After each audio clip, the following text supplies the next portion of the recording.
Good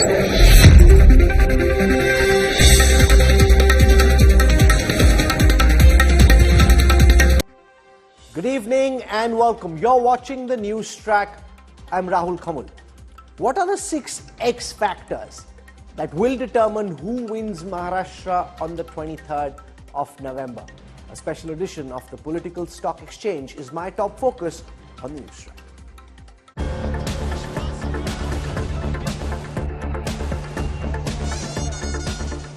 Countdown to Mahapol War. Who has the edge? Sena's social coalitions and schemes. 6 X factors that hold the key.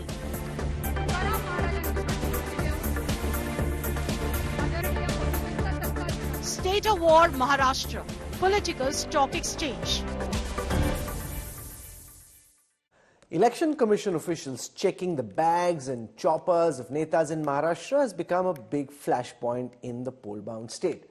A day after Uddhav Thackeray questioned an EC officer over a routine check, the Mahayuti leaders labelled him a crybaby. Today, the poll body conducted searches on CM Shinde and his deputies Devendra Fadnavis and Ajit Pawar.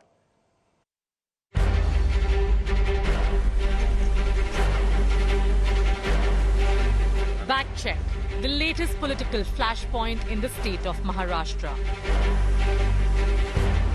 Poll body officials' routine checks of Uddhav Thackeray's bags in Yavatmal, leading to an angry outburst from Uddhav, who even threatened poll officials and asked them to check his urine pot.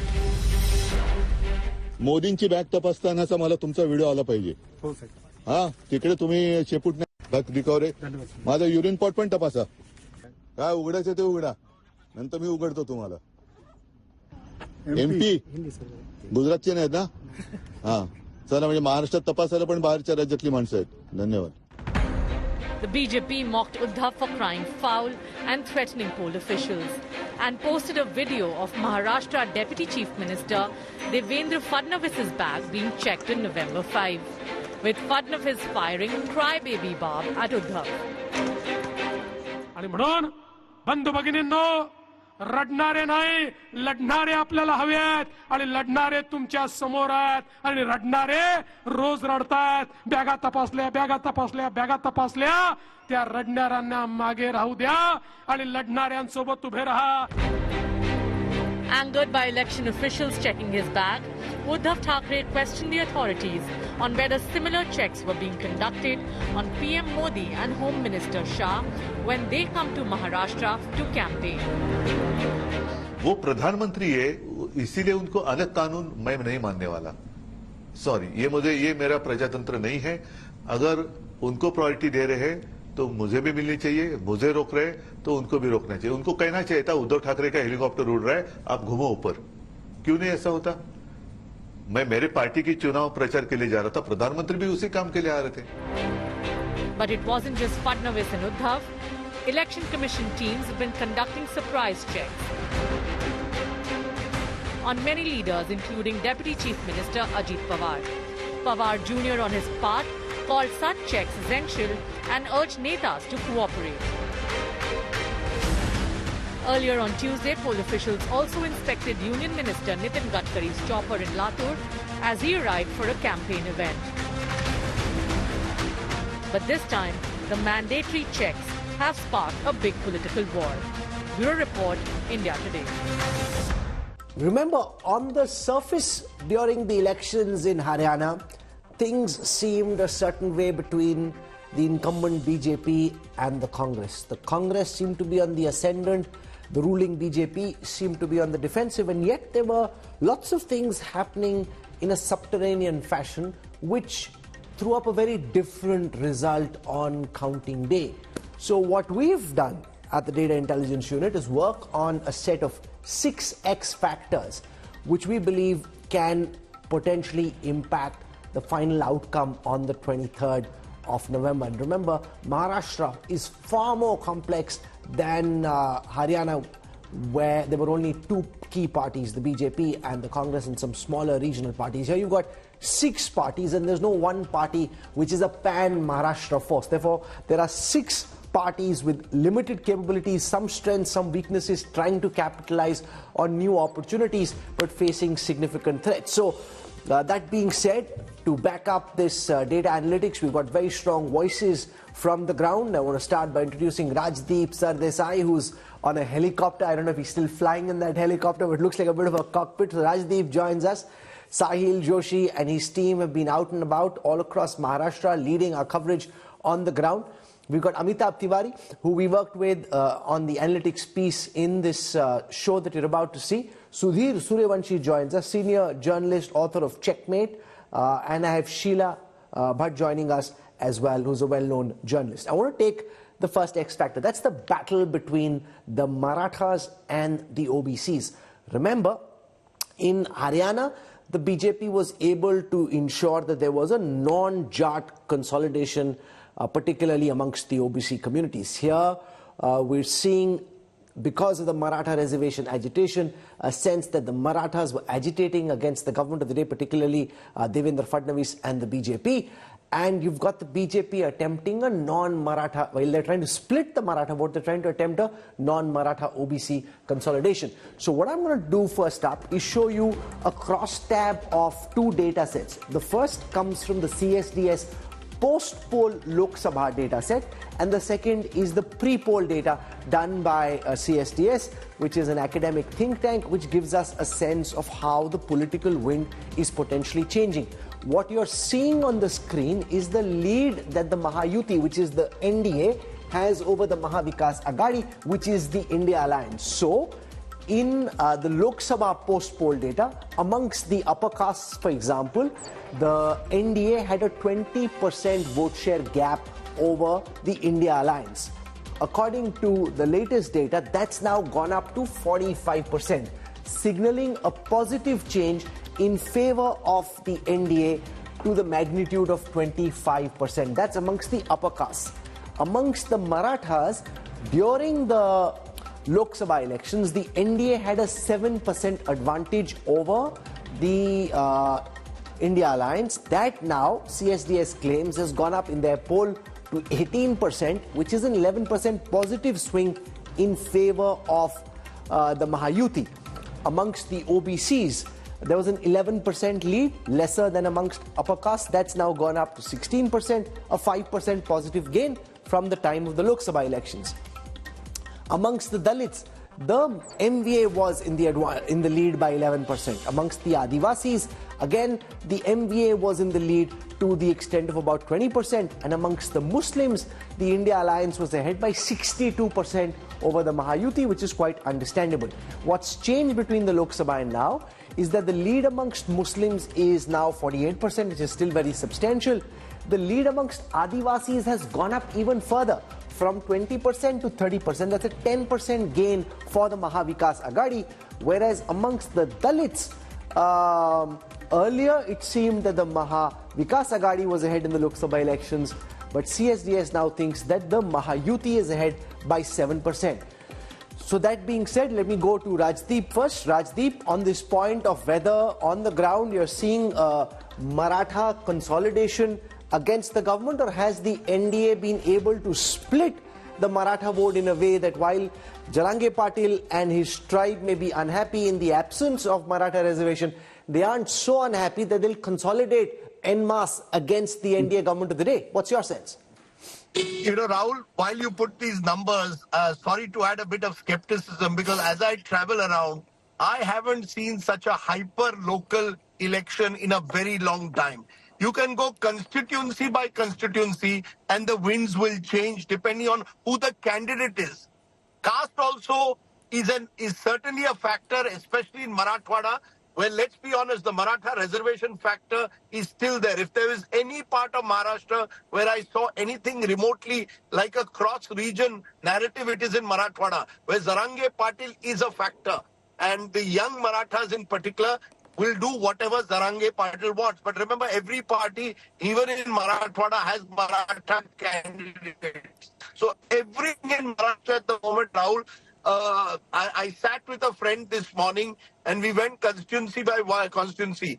174 constituencies, he pointed out, and he's been doing politics here for even longer than I have, showed that 174 constituencies, the candidate will matter. Not even the party label, depending on which candidate is able to attract his core set of voters, the local elites that these candidates represent. So then whether it's Marathas, whether it's Dalits, that doesn't seem to matter as much as it might in other states. I heard in Vidarbha a new term, which is ADMK for the Congress party, for example. Adivasis, Dalits, Muslims, and Kunbis, who are an influential OBC. On the other hand, you go to Marathwada, while you have a Maratha consolidation, that's where the BJP is also working towards an OBC consolidation. But the same logic doesn't work in Western Maharashtra or even in the Konkan where I am. So as you go region by region, even within the regions, there are huge discrepancies and differences. And remember, there are lots of rebels, lots of independents, some of whom can pull in 8,000-10,000 votes, enough to make all the difference between victory and defeat.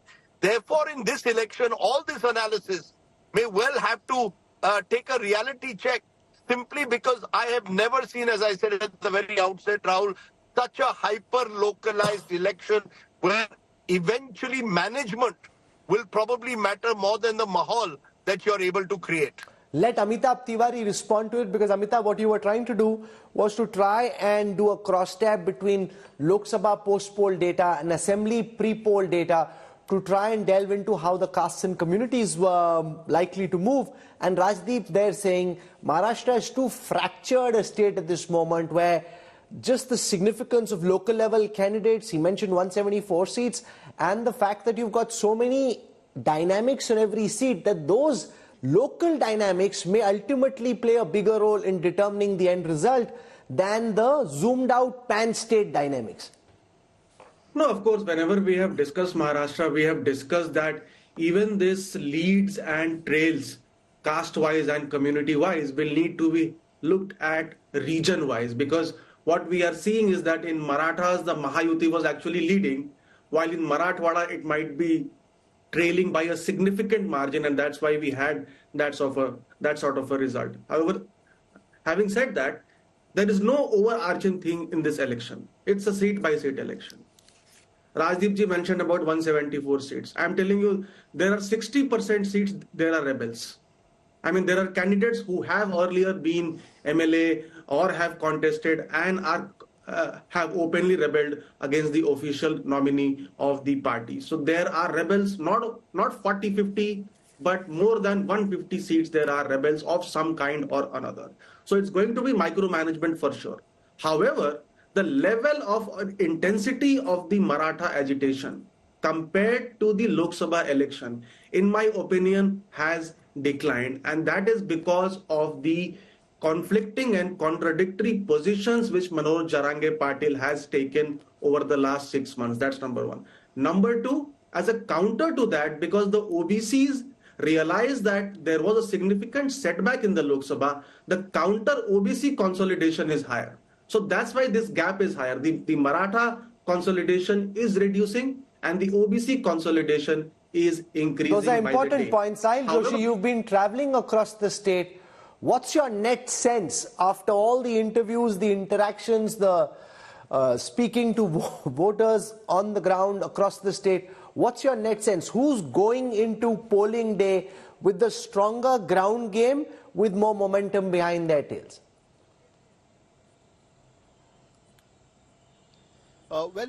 Before, when we were going for the campaign for the assembly elections, the things were pretty clear because there was a particular set of narrative which was already in place. But after the Ladli Behna Yojana, at least the government had the counter narrative to what was set in during the Lok Sabha election. So, you know, they bombarded the Maharashtra electorates with the advertisements, the whole campaign by all the three parties. In fact, you know, separate campaigns, but they bombarded it with that, and because of that now the situation has come where the voters will have to think in a completely different way altogether. You know, you can't depend on the narrative which was set during the Lok Sabha elections. But I somewhat agree with what Rajdeep was saying. I'm just giving you one example of a seat. The seat where right now I am at, which is called a Sangola seat, There is a rebellion within the Mahavikas Aghadi, and the candidate is from the PWP, a smaller party, the left-leaning Peasants and Workers Party.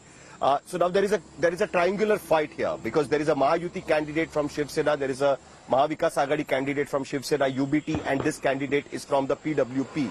Now both the candidates, Mahayuti and Mahavikas Aghadi, are from the Maratha community, whereas the candidate from PWP is from a Dhangar community, which is OBC community. So if the vote split between the Marathas, the Dhangar will get a chance, and then he will decide whether to swing towards Mahayuti or the Mahavikas Aghadi. And that is what is going to develop in many of the cases across Western Maharashtra, Marathwada and Vidarbha region as well. So that's why this fight becomes very interesting. The only point which Mahayuti can bank on at this point of time is that at least they had some kind of a counter narrative, so that their workers, when they're going to ask for the votes, they are equipped with some kind of a narrative in their hand that now their government in last 3 months have delivered the schemes which the voter would like to have, like a direct transfer of 1,500 rupees, the 3 cylinders, and rest of the other schemes as well. But this fight, rather than Maratha versus OBC, because Maharashtra, the OBC consolidation doesn't happen, because there is no dominant OBC caste in Maharashtra the way it is in UP or the way it is in Bihar. So that consolidation doesn't happen. There are groups and subgroups within the OBC communities. It's just like Rajasthan, where there is no particular OBC community which is dominant across the state, and that is why this OBC consolidation doesn't work. Otherwise, in Lok Sabha elections in the Marathwada region, BJP would have had a chance, because BJP tried to play the narrative that jo OBC ki baat karega, wahi desh pe raj karega, but it didn't work. If it would have worked then, it will not work now. So now it will be completely election management and the local fights which will give some kind of a chance for Mahayuti to be in the fight, and if possible, because of the rebels and better election management, if they can, have a chance to pass the Mahavikas Aghadi tally and then subsequently claim to form the government. So that is how it is going to be really. So I want to come to the second X factor, which is to do with the ability to transfer votes. Remember, take for example the Mahayuti. The vote bank of the Ajit Pawar faction of the NCP is quite different from the vote bank of the BJP and the Eknath Shinde Sena, and therefore can Ajit Pawar transfer his votes? Remember, when we interviewed him over the weekend, he was already seeming reluctant with slogans like "Batenge to Katenge." It didn't seem to be up his alley, and therefore he had a certain aversion to those kind of slogans, because he was hoping to carry some of the Muslim votes which had gone in favor of the united NCP. So therefore, the second big X factor is who can transfer votes from one alliance partner to the other. Rajdeep, there was a lot of talk about this during the Lok Sabha elections, about whether the BJP will be able to transfer votes to Eknath Shinde Sena and vice versa. This on the question of ability to transfer votes from individual parties to candidates not belonging to those parties but part of the alliance. What's your sense of who has the greater ability to be able to achieve that? Rahul, that's a great question, because I think that is one of the key X factors that we saw in the Lok Sabha, particularly in the areas where Ajit Pawar was a factor, primarily in Western Maharashtra, where the BJP clearly lost ground in that election. But that doesn't apply only to the NCP, Rahul. It also applies to whether a Shiv Sena voter, an Uddhav Sena voter, for example, will transfer their votes to the Congress. What we saw in the Lok Sabha was Congress voters, particularly Muslims, Dalits, even Adivasis, transferred their votes to the Shiv Sena. Muslims and Dalits in large numbers. Will that happen in a Vidhan Sabha? That's where the hyper-localization comes. You see, the local factors, Rahul, are so overwhelming, because each candidate almost is like a local dada. And therefore comes along with 40,000-50,000 votes of his or her on their own. Doesn't even require a party symbol. I'm just in Ratnagiri, and I was by the coastline meeting these Muslim fisher folk, all of whom said they'll vote for Uday Samant, who's the Shiv Sena Shinde group leader.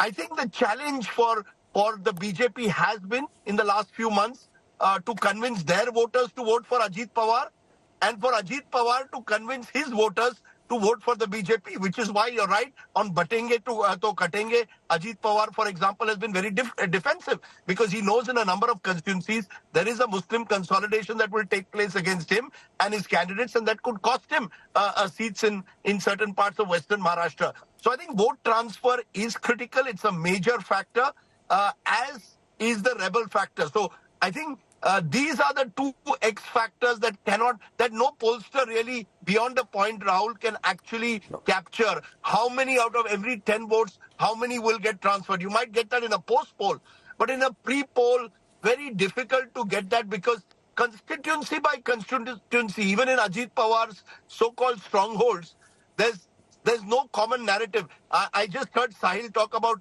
Ladki Bahin. While Ladki Bahin has certainly given the Mahayuti an important narrative that was resonating a lot, now I'm suddenly finding a lot of women talking about Mehengai. You see that just post-Diwali prices went up. It couldn't have gone up at a worse time. So in the last 10, 12 days, a lot of the chatter when you talk to women is about how prices of cooking oil, for example, have gone up. So the same woman who says, yes, I'm happy that I've got Ladki Bahin, also says, but Mahangai wadli hai. Prices have gone up. So how do you then gauge, which way the voter will go? It's very complex, very complicated. And unless Ladki Bahin becomes this sort of subtext across Maharashtra and undercurrent that captures even the floating voters, I think we are in for a real seat-by-seat contest in Maharashtra, Rahul, where, as you rightly said, vote transfer will be a major factor. Sudhir Suryavanshi, during the Lok Sabha elections, we saw the Congress being able to transfer, or because of the presence of the Congress, the India Alliance being able to transfer Dalit and Muslim vote in particular to other non-Congress India Alliance partners. Whereas on the NDA side, because of the presence of Ajit Pawar, the ability to transfer votes wasn't quite the same, and that hurt the NDA's chances in the Lok Sabha elections.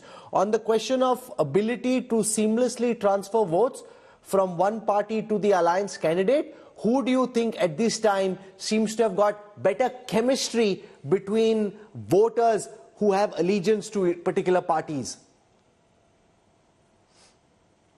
If you see, Rahul, in Mahavikas Agadi, Uddhav Thackeray, after breaking with the BJP, he joined the hand with the Congress and united NCP. That time, many people of Uddhav Thackeray, his Shiv Sena has got the shock, and mostly Hindutva voter, and they later on shifted to BJP, and some of them were shifted to, Shinde Sena. But those who have remained with him in the Lok Sabha, I think they are stick with the Uddhav Thackeray. And the second point, in the Congress voter, like a Dalit, Muslim and Adivasi, they voted, we have seen in Mumbai, we have seen in many places, Muslims have no hesitation to vote the Uddhav Thackeray. I spoke with many of the Muslim community people. They said Uddhav Thackeray is different than the Balasaheb Thackeray. Balasaheb Thackeray's politics was completely extremist Hindutva politics, but Uddhav Thackeray person is like a sober, he's a common man, he has done a lot of good work in the pandemic. So they don't see him as a extremist kind of Hindutva leader. They see him as an inclusive sort of the leader. So I don't find any difficulties in Mahavikas Agadi vote transferring. But at the same time, if you see in Mahayuti, Ajit Pawar has already raised his voice against the katenge to batenge, because Ajit Pawar, I think that he's also in the last leg of his political things. He has to also survive, not only survive, but bounce back. Then only his relevance will remain in the Maharashtra politics. Therefore, he's trying to keep his identity. Now, at the last moment, by raising such kind of issue, whether it will help or not help, the election result will tell. But other factor, what I feel everybody has talked, I think that, the independents and rebels. Okay, I'm coming to that. I'm coming to that in just a moment. Smaller parties, independents, rebels is one of my X factors. But I want to take that one scheme which everyone's been talking about. This is the Ladki Bahin scheme, modeled on, Ladli Bahin from Madhya Pradesh, which helped Shivraj Singh Chauhan and the BJP come back to power in the state of Madhya Pradesh. That time there were questions about whether it would be efficacious. We saw it was. We've seen this been implemented in Jharkhand as well, and therefore now in state after state, and the Congress is promising an even bigger allocation. When this question was asked that which scheme launched by the state government will attract voters, this is C-voter tracking data, 45% mentioned the Ladki Behan scheme, whereas the other schemes like the Mahashepkari Yojana is only 10%, Lek Ladki is only 4%, Jan Arogya is only 8%, Aam Aadmi Awas Yojana is 2%, Madrasa modernization is 0.2%. So Sheila Bhatt, 45% saying Ladli Behan is the one scheme that run by the state government that impacts them and could play a role in this election. But now it's been several tranches, so there's no novelty, and plus the Maha Vikas Aghadi is also promising the same scheme, in fact with a higher allocation, and therefore on the day of polling, how important a factor it continues to be in the minds of the voters, particularly women, then becomes very important, because it's now 3 or 4 tranches have come into your accounts. It's no longer as novel as it was when it was first introduced after the Lok Sabha elections. Yeah. Hi, Rahul. Rahul, we must understand that this is a very unique, one of its kind election, which is a kind of a panchayat election with a national consequences. And it's really one of the most confusing elections, assembly elections India ever saw. Maharashtra got statehood in 1960, but everybody who has covered these elections will say that more than six big parties and 4 small parties, including Muslim, OBC, Dalit, tribal parties, they are all having their stakes. And I think this election, women voters will make definitely some difference, because both the parties and at individual level also, because as I said, this election has a texture of a panchayat election, so women voters will make a difference.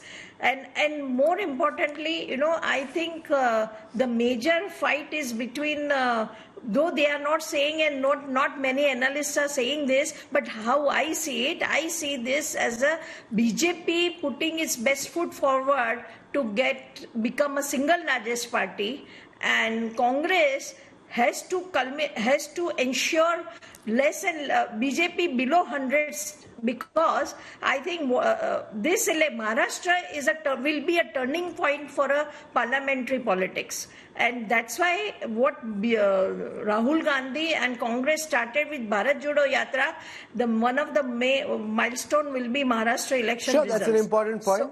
Sheila saying that this is panchayat election in reality, even though it's supposed to be a Lok Sabha election, and that's an important point.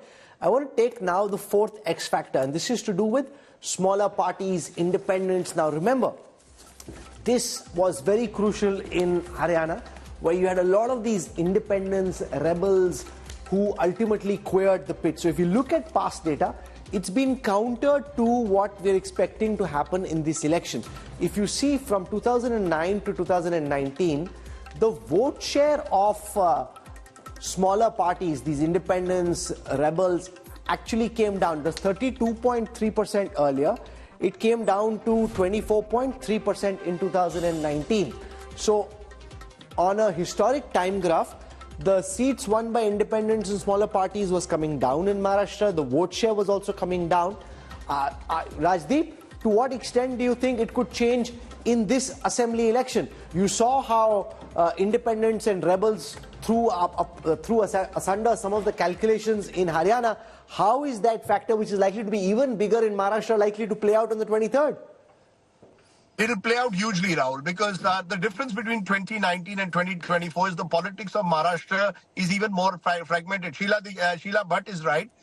It's not just a panchayat, it's a municipalization of elections, where every election, as I said, seat by seat is being fought. So in every seat where you have a strong independent or a small party, that completely changes everyone's electoral calculations. You just mentioned an X factor called Ladki Bahin. Yes, that's a narrative and it's resonating, and it can give the edge to the Mahayuti, but at the same time, there are 2 other X factors that are often not discussed. One, as I mentioned a little while earlier, is Mehengai. I'm hearing this time and again, particularly among women. But importantly, 70 seats in Maharashtra are decided by what soya-bean farmers decide. And if there is one group, along with the Marathas, that need to be looked at closely, it is the soya-bean farmers of Vidarbha and Marathwada. What are they saying? Which way are they likely to go? You see, that just as Ladki Bahin is the big advantage for the Mahayuti, soya-bean prices not being remunerative is a huge advantage to the Mahavikas Aghadi. This is not an election, Rahul, where Rahul Gandhi is making a huge mistake by talking about constitution. Constitution doesn't resonate. No one here at the moment is talking at all about Samvidhan. But the supporters of the MVA in Vidarbha and in Marathwada are talking about soya-bean prices. Similarly, no one really is talking about Hindu-Muslim outside a few big cities and on media channels. On the ground, the Mahayuti supporters are talking about the fact that Eknath Shinde has given them these welfare schemes. So actually, I think in the next week, who is able to push that agenda stronger? The welfare schemes of the Eknath Shinde government, he's got the first mover advantage on Ladki Bahin, versus the Mahavikas Aghadi talking about Mehengai. The cooking oil, sometimes, as I say, soya bean is the political crop of this election. People don't know this, but soya bean covers more hectares of Maharashtra's acreage than sugar cane or cotton that are often talked about. So soya bean is one big issue, and Mehengai when it comes to cooking oil. I've been doing a spot survey of Ladki Bahin everywhere. The women smile, say, great, we've got it. And I think it's the credit of the Eknath Shinde government that they managed to get the delivery right. However, the same woman will then, just as I'm leaving, tell me, but Mahangai wadli hai. And what is the use of giving us something on one hand and taking it with the other? Now, I don't know whether this is going to resonate enough to decide voter preferences, Rahul. But I think the smaller parties, only where the candidates are very strong, will actually make a difference. There are about 25 to 30 independents and smaller parties who are poised to win. That's a lot. That's about over 10% and a little more than what happened in 2019. If that happens, then Maharashtra is heading for a potential hung assembly. And I can tell you that the likes of Sharad Pawar and a few BJP leaders are in touch with some of the independents likely to win. Let me give you a good example is Hitendra Thakur's VBA. They're almost certain to get 3 seats. BVA. So the BVA is likely to get 3 seats in the Palghar area. So you've got someone like that. Those 3 seats become precious. MIM could win 2. So you've got those smaller parties, but you've got about 25 independents who are denied tickets. And I think one of the big mistakes, Rahul, the Congress made is they perhaps gave too many tickets to the Shiv Sena, 15, 20 extra in Vidarbha, where the Shiv Sena really doesn't have the kind of candidates who might win. These are the factors I think that will make a difference. Some are suggesting maybe Ajit Pawar got 10 to 15 more seats than the BJP should have given him. And eventually the BJP has put up some of their own candidates on Ajit Pawar's symbol. I mean, it's crazy what's happening in Maharashtra. I'll give you a classic example, finally, on a management issue. Anil Deshmukh, the former Home Minister of Maharashtra, is a strongman in a constituency in Vidarbha. What has happened is not only is he fighting the BJP, he's fighting an NCP Ajit Pawar candidate whose name is also Anil Deshmukh. NCP Ajit Pawar, apparently at the prodding of the BJP, took up a farmer whose name is Anil Deshmukh, and he's got the official clock symbol. Now, please think about it. This is the management and the last mile, the sort of manipulation, in a way you could call it, of election, or the strategies that are going to make a huge difference in the end. Suppose that guy picks up 3,000 votes and Mr. Deshmukh struggles. Who knows how these independents and smaller parties, therefore, will affect the fortunes of the big parties. Yeah, that's the point, that you could be looking at the big picture and something's happening on the ground which completely changes the end outcome. I want to go across to Sahil on the role of these smaller parties, the independents, the rebels. Sahil, who do you think has been able to handle rebels better? Who's been able to call back the candidature of more rebels? Whose rebels are more threatening in terms of hurting the official alliances, and the role of the smaller parties and which way they could cut into the vote? Sahil. Okay, we'll have to look at the smaller parties in a way where we should see whether they were there during the Lok Sabha elections or not. So if you look at the Lok Sabha elections, most of the smaller parties, MNS was absolutely not there. The party was directly supporting the Mahayuti. The other smaller parties, VBA, Prakash Ambedkar's Vanchit Bahujan Aghadi, which had its candidates, but it couldn't impact the result of the Lok Sabha election. The third one, of course, is MIM, which they put up the candidates in some of the seats, but again, their candidates made not even a minor impact in the Lok Sabha elections. Now let's come to the assembly elections. Now all three of them are in the fray.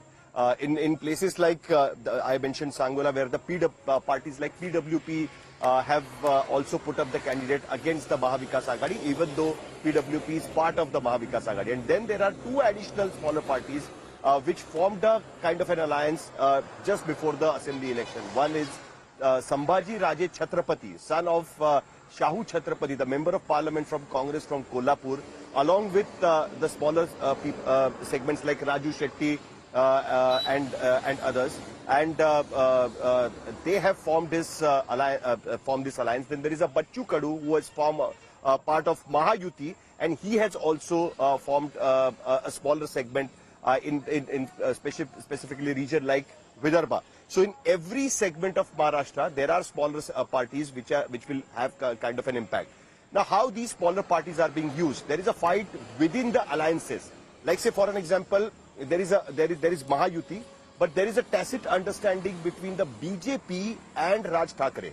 And it can be clearly seen when Raj Thackeray's son was filled in Mahim by MNS. The BJP leaders came forward and started saying that Eknath Shinde should be supporting Raj Thackeray's son and shouldn't put a candidate there. But that did not happen. Okay. But at many of the seats, I know for sure, in Mumbai or in subsequent regions where the BJP voters may turn towards MNS.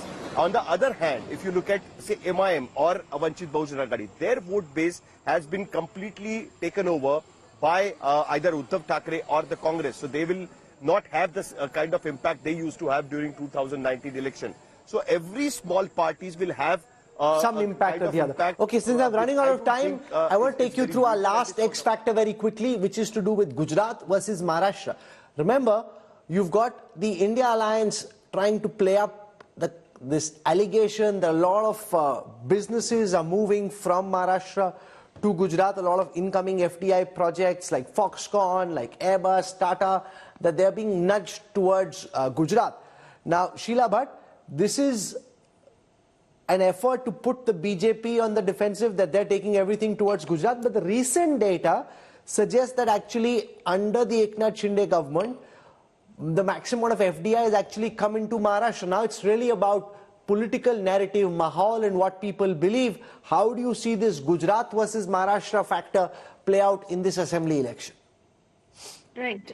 So, Rahul, this is a serious issue, and it is a problem for, it's an image issue that affects BJP's image, and particularly I can imagine how Fadnavis must be struggling to give arguments that no, our business has not gone to Gujarat, but which is not a fact. But I think the way this election is going on is without any ideologies, without any such particular loyalties. In this election, the Maharashtra versus Gujarat has not become an issue. As Raddeep has very well put it up, and Sahil also, that this is a very different election. It's a very confusing election, even for netas, not just for Praja. So I think this very important issue, X factor, but it is not playing out against anybody or for anybody, because the issues are different. And secondly, what I am knowing and I'm reading about, Gujaratis of Bombay, which are an important voters group, they are all largely for BJP. Okay, I'll leave it there. We may not have been able to stick our necks out and tell you who we think is winning, but we heard the conversation this past half hour. A new US government department named after a meme and a crypto coin has quaked America and the rest of the world. The big question is, how will Trump's cost czars, Elon Musk and Vivek Ramaswamy, make the federal government more efficient? Musk hit the headlines with his purge at X, where he fired 80% of the Twitter employees. Will he now try and apply the same playbook to DOGE? I will create a government efficiency commission tasked with conducting a complete financial and performance audit of the entire federal government and making recommendations for drastic reforms. We need to do it. Can't go on the way we are now.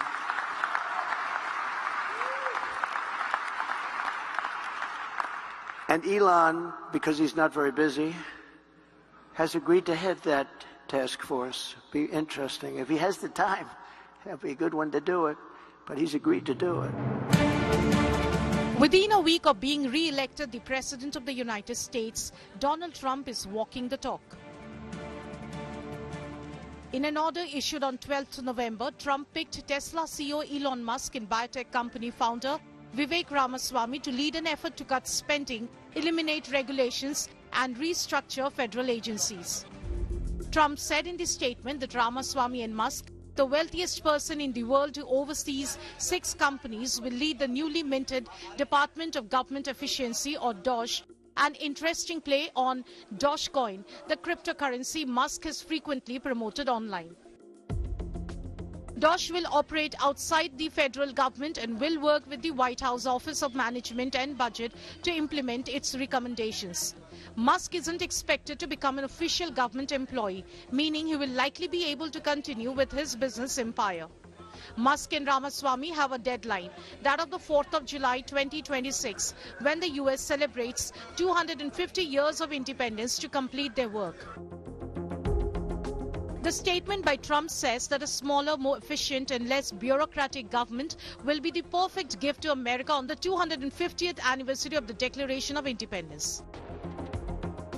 Musk has previously said that he hopes to cut federal spending by at least $2 trillion, a goal that analysts said would be difficult to achieve. In fiscal 2024, the US government spent roughly $6.8 trillion. Musk has been vocal, attacking what he says is a giant bureaucracy, over-regulation and overlapping responsibilities. He has pointed at the more than 450 federal government agencies, which he blames for driving up waiting times and costs for the people. All government spending is taxation. So whether it's direct taxation or all government spending, it either becomes inflation or it's direct taxation. Your money is being wasted, and the Department of Government Efficiency is going to fix that. He has a big, beautiful, bright future ahead. Vivek Ramaswamy. Come on up, Vivek. The Indian origin Vivek Ramaswamy is the other surgeon given the job of trimming government fat. As a presidential candidate, Ramaswamy made eliminating government waste a central part of his campaign. Among the agencies, Ramaswamy called for eliminating the Education Department, the Federal Bureau of Investigation, the Nuclear Regulatory Commission, and the Bureau of Alcohol, Tobacco, Firearms and Explosives. And right now, we need to step up and fill that void with our own vision. Answer, what does it mean to be an American in the year 2024? It means we believe in the ideals of 1776. It means we believe in merit, that the best person gets the job regardless of their skin color, that you get ahead in this country, not on the color of your skin, but on the content of your character and your contributions. That's why we're done with the woke DEI agenda, bringing in meritocracy to America. It means we believe in the rule of law, and I say this as the kid of legal immigrants to this country. In his first term, Trump imposed a mandate requiring that federal agencies repeal 2 regulations for every new regulation they put forward. In September, he had said that he will eliminate a minimum of 10 existing regulations for every new one he proposes. But closing a federal agency is easier said than done. It would require action from Congress and might be difficult even if Republicans maintain control of the House. Bureau Report, Business Today Television.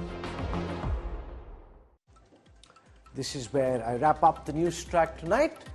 With Elon Musk around, there'll never be a dearth of news or headlines or controversy. I'll see you tomorrow at 8 for your time and your trust. Thank you very much.